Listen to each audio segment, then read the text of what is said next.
Hey Chaotic Crew, Brian here, and we have got the 5 Secrets of Strixhaven Commander decks here. And of course, as you can tell, I want to talk about the Silverquill one today. Before I dive into that though, I want to let you know that this episode is sponsored by Manapool. Manapool is a fast-growing marketplace for Magic the Gathering that makes buying and selling cards easy. Their optimizer helps you get the best value in buying cards, and the team is focused on making it a great experience for buyers and sellers alike. Now, if you want to win a Secrets of Strixhaven Precon of your choice, there's going to be a couple hoops this time, right? First, you have to like this video and comment your favorite Silverquill card. We need to hit 100 likes on the video before we do the giveaway, right? And that's going to be for each of these Precon upgrades that we're doing. Each one is going to need 100 likes before we can give one away to anyone in the US. So if you want to win, make sure to share the video with your friends, get them to like and enter as well. Now when it comes to my favorite Silverquill card, it might have to be the old Killian, which is in this deck. We'll get to him later, right? But let me know your favorite Silverquill card in the past. Without further ado, let's go over what this deck does, right? In the past, in Strixhaven, the Orzhov or Silverquill deck was more of a politic strategy kind of thing, and this deck is a bit more of a forcing your opponent's hand or incentivizing your opponents to not attack you in a slightly different way. So Killian Decisive Mentor is the main commander here. 3 mana for a 2/3 human warlock. Whenever an enchantment you control enters, tap up to 1 target creature and goad it. So basically, you know, whenever you enchant one of your things or an opponent's thing, you goad a creature your opponent controls and you tap it, so that creature can't block this turn. Really strong.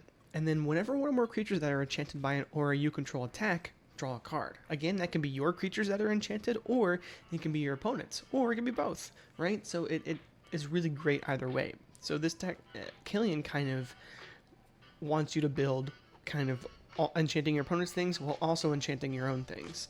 And the alternate commander Scriv, the Obligator, is also very cool. 4 mana for a 2/3 Flying Death Touch Inkling Bird. Whenever Scriv enters or attacks, create a white aura enchantment token named Contract, attached to target creature and opponent controls. The token has enchant creature, and whenever enchanted creature attacks, it gets +2/+0 until end of turn if it's attacking one of your opponents. Otherwise, its controller loses 2 life. So this is really cool here. Basically, it's incentivizing your opponents to, not attack you. Losing 2 life per creature that's enchanted isn't amazing. Not that big of a deterrent in Commander, where the life total is 40.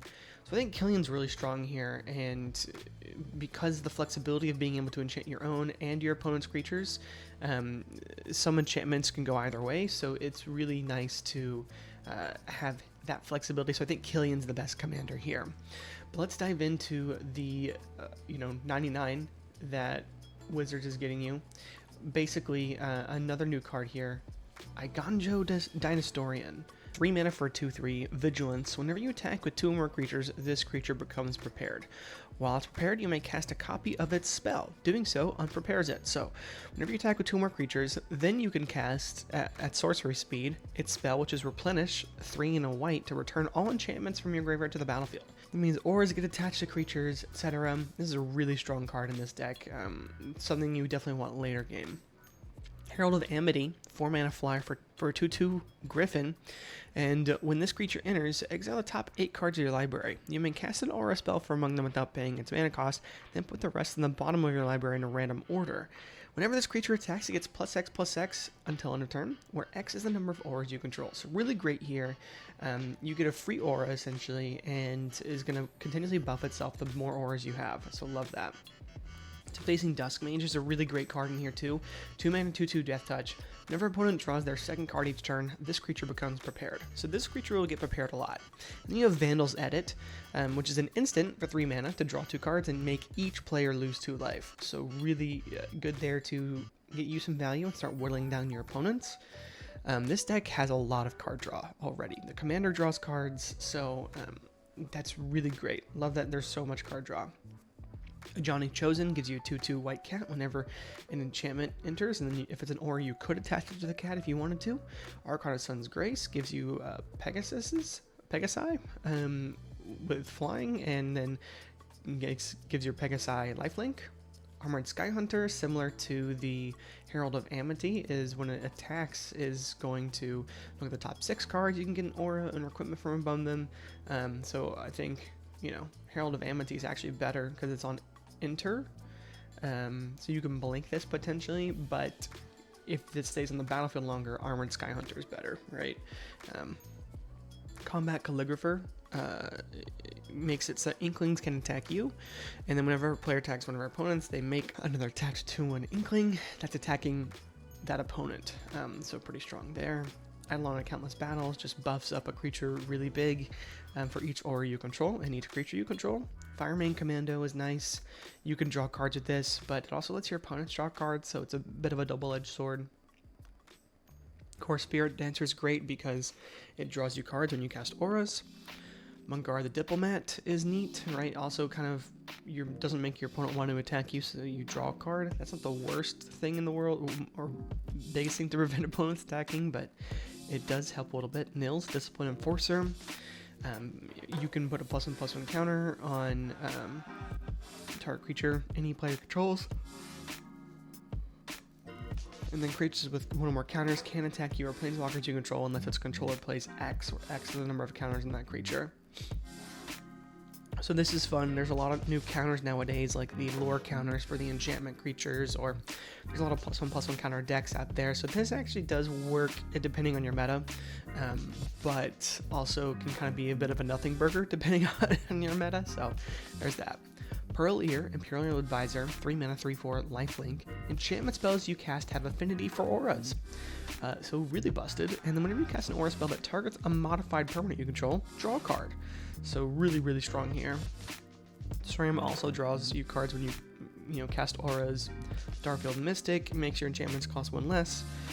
Doomwake Giant, if you can cast multiple auras or enchantments in a turn, can sort of semi-board wipe your opponents. Keen Duelist is sort of like extra card draw, but also lets your opponent draw a card and you both lose life. Brina the Demagogue is another sort of politichy who's the commander of the previous Precon. Ariette of the Charmed Apple is essentially your backup commander here. It's going to make each opponent lose X life, and you'll gain X life, or X the number of auras you control. And each creature that's enchanted by an aura we control can't attack us or planeswalkers we control. So nice there. Each of these decks looks to be including the original dragon as well. Shadrick Silverquill is only good here because it's a double striking creature, right? It's not amazing.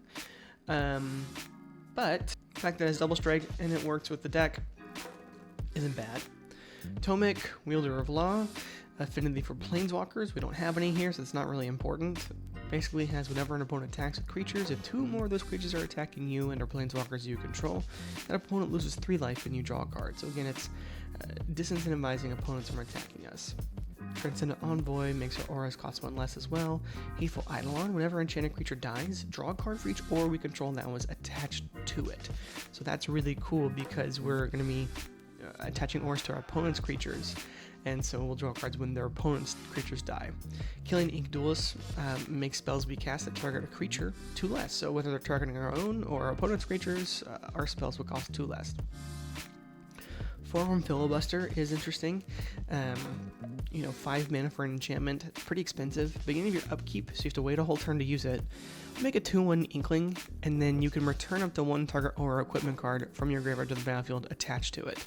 So it is okay. It gives you some incremental value, but it does not a whole lot for 5 mana. Changing Loyalty, 2 mana. You could replicate it for 2, and you can enchant creature with Flash. When enchanted creature dies, return it to the battlefield under your control. So you definitely want to enchant opponent's creatures with this, so this is really great here. Right? Enchant them, and then when they die, you can also goad them when you enchant them with your commander's ability, have them attack an opponent, potentially they die to a blocker. Coercive Impetus, it automatically goads your creature, so you can cast this on another opponent's creature, it's goaded by this, and then your commander can goad something else. So that's really good there. And then whenever this creature attacks, we will draw a card and lose 1 life. Intermediate Chirography. When it enters, create a 2/1 white and black Inkling token. Level 2. First time you lose life each turn, put a +1/+1 counter on target creature you control. And then level 3, at the beginning of each end step, if a modified creature died under your control, create a 2/1 white and black Inkling with flying. So this is okay. This is sort of like board wipe removal or protection to like refill your board with Inklings. I think if you're in a deck that cares about Inklings more, that makes sense. But if you're not, well, it doesn't really do a whole lot. Eldrazi Conscription is a very fun casual card. If you are able to play this and let it resolve and not lose your creature, good on you, but a lot of times you're probably just going to be spending 8 mana and getting nothing with it. But when you do get this off and it works, it's fantastic. Angelic Destiny is another great enchantment to give a creature +4/+4, and flying and first strikes are really good there. Gift of Immortality to put in your commander as like some kind of protection, so love that. Land tax is really great here. We're drawing a lot of cards though, so do we really need land tax? I don't know. That's a good question. Redemption Arc, it goads a creature. You can also exile it if you want to. Shielded by Faith gives a creature indestructible, and you can also change who it's on when new creatures enter. That's really good there. Songbird's Blessing essentially lets you get more auras on the battlefield. Ghoulish Impetus goads an opponent's creature, and then it gets itself back on the battlefield, so really strong there for our commander. Flickering Ward is a good protection. Kind of makes one of our creatures potentially unblockable if our opponents have a lot of one color. Fallen Ideal also returns itself back to the hand. You can use it as a sack outlet, but you don't really want to use it for that in this deck. It's more so just a, giving a creature flying, and then you can recast it later. Screams from Within is fantastic because you want to put it on an opponent's creature. It gives that creature -1/-1, and when it dies, you return the enchantment from your graveyard to the battlefield, so you just get to re-put it. Chains of Custody. It has to enchant a creature you control, but it exiles a non-land permanent and opponent controls until this leaves the battlefield, and it gives your creature Ward 2, so nice. Darksteel Mutation, insect with, it really makes one of your opponent's creatures useless. Like just a good blocker, like a chump blocker, that's about it. Ghostly Prison, really great card here to prevent people from attacking us. People who love to be certified curve kings really struggle to deal with Ghostly Prison, and because they're tapping out all their mana. Martial Impetus, I almost said Marital Impetus. I always read it that way. I'm not even dyslexic. But it also goads a creature, and then whenever the enchanted creature attacks, each other creature that's attacking one of your opponents gets +1/+1 till end of turn. So it further incentivizes not attacking you because they get more reward for attacking others. Rafine's Guidance is just a cheap enchantment that can get itself back from the graveyard. Sage's Reverie draws you cards and gives you +1/+1 for each aura you control that's attached to a creature. Sentinel's Eyes is another cheap enchantment that gets back from the graveyard. Sheltered by Ghosts is another sort of removal piece, similar to Chains of Custody. But it also gives your creature Ward 2, +1/+0, and lifelink, and is 2 mana cheaper. So thanks, Power Creep. Spirit Mantle gives a creature pro creatures. Animate Dead is great for something in your graveyard, and then Parasitic Impetus goads an opponent's creature. Whenever it attacks, its controller loses 2 life and you'll gain 2 life. Still some more cards to go over here. We do have 37 lands, really strong. There's some neat new lands here. This, I don't know if this is a land before, but a Plain Swamp that enters tapped. Another Plain Swamp that enters tapped unless you control 2 more basic lands. And then we, of course, have most of the Orzhov cards here. Yeah. Promise of Loyalty is nice.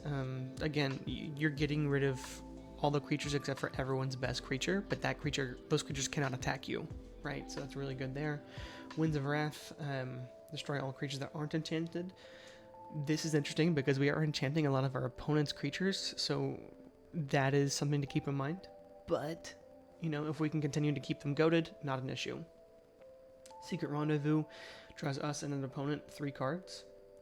Anguished Unmaking is great removal. Ink Shield, fantastic protection. I'm sure we've all been hit by an Ink Shield after swinging in for game and then losing on the spot. Vanishing versus Strong. Fracture is also great. And then Arcane Signet, Soul Ring, Felwar Stone, Talisman of Hierarchy. But yeah, really strong deck here. Let's dive into what I'm taking out. 10 cards. Alright, Combat Calligrapher. Gotta go. It's not a bad card by any means, but it doesn't really follow our game plan. It's all about making 2/1 tokens. Sure, it's buffing opponents, attacking opponents, but then once they get rid of this, those Inklings can, yeah, they can go after us. So, don't love that. Fireming, I'm taking out a bunch of cards that help opponents too. Where you could definitely build this in more of like a group huggy kind of strategy, which I love that as well if you want to go that direction. But this direction is more so trying to, you know, use others for our own personal gain, which is a very Orzhov thing, right?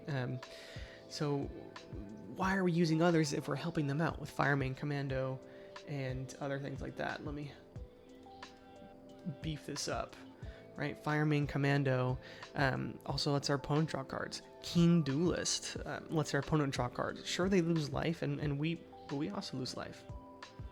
And we don't need, you know, that card draw. We already have so much card draw in the deck. Same with Mangara. We don't really need the card draw. 4 mana for something that's not really going to disincentivize our opponents from attacking. Plus, it only disincentivizes it if they have 2 or more creatures. What if it's a Voltron deck that only needs 1 creature to kill us, right? This does nothing there. Sure, we do get some more card draw from it, but is it really worth it? Same with Nils, Discipline Enforcer. It's a good card depending on your meta, but it's too inconsistent for me. And then Tomek, Wielder of Law. Also, again, it's just disincentivizing when in Commander, it's really not that big of a deal to have us draw a card and lose their life, especially when we're drawing more cards already. So yeah, something to think about. Secret Rendezvous also helps our opponent. I took out Soul Ring because I hate Soul Ring in these decks. My friends and I have now banned Soul Ring.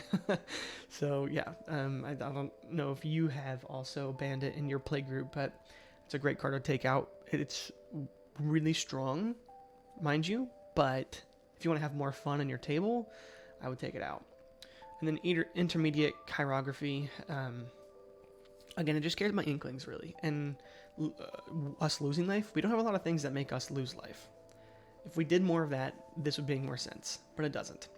And then we took out a Swamp to make it 36 lands. We have a pretty low like total mana value or like average mana value in here, so having 36 I think is more than fine.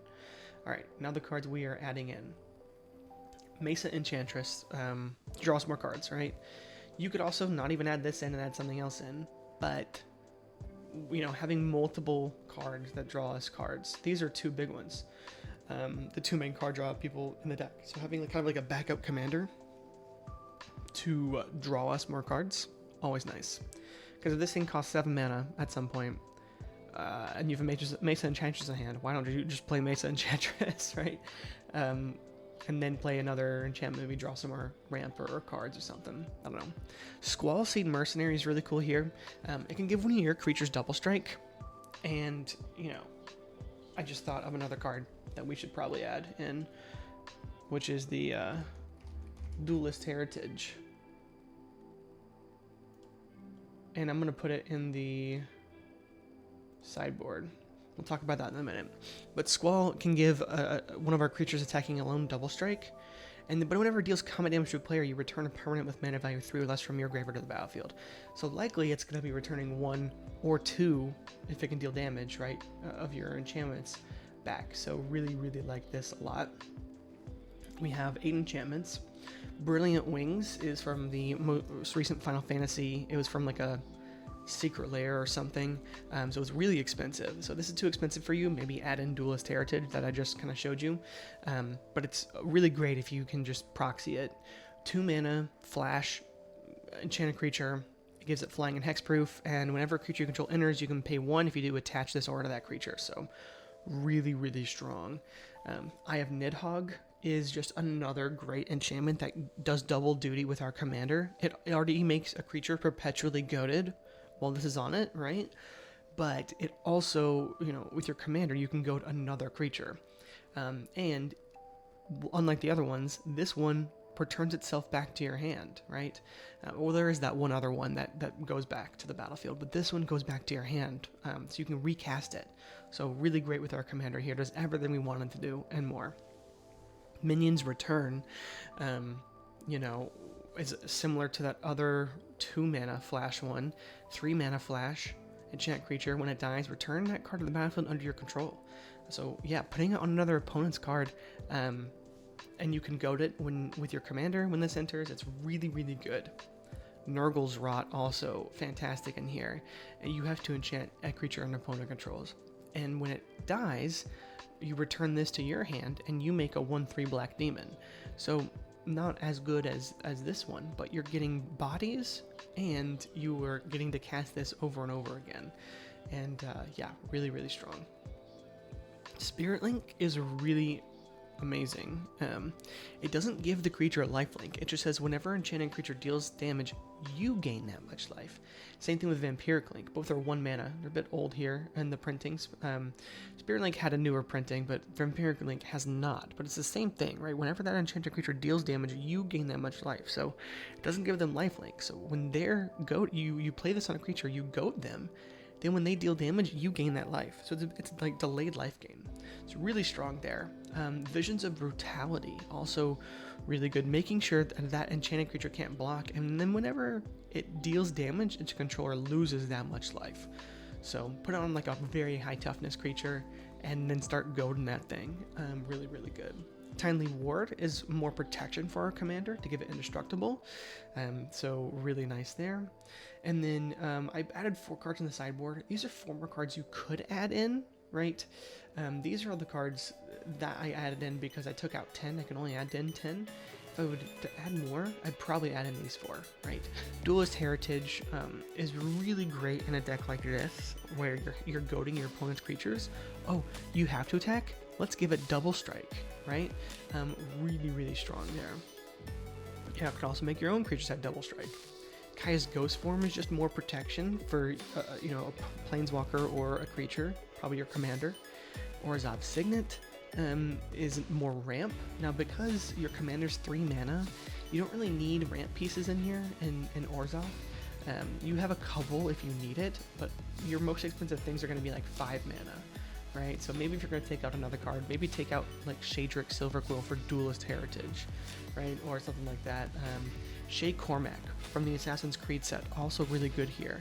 It makes your opponents lose hexproof, indestructible, protection, shroud, and ward until end of turn, which is fantastic because then you can actually target them with your commander, right, to goad them, or with one of these enchantments that you want to enchant them with. So this is actually really strong there. And then whenever a creature becomes the target of a spell or ability that we control, you put a bounty counter on it. Whenever a creature with a bounty counter on it dies, put 2 +1/+1 counters on Shay Cormac. So really, really good there, and we'll start to get really big, but you mainly have it for that first ability. This deck also comes with the Arcane Lighthouse, which also does that, right? Kind of ability to remove hexproof and indestructible. But this also removes protection, shroud, and ward. So really, really, really powerful here. So yeah, that's what I would take out. That's what I would put in. And here's a little bit of extra sauce here for you. But yeah, let me know what you thought. Don't forget that if you want to win one of these Strixhaven Precons of your choice, make sure to like this video, comment down below your favorite Silverquill commander, and then make sure to check out the other videos that are going to be coming out soon as well.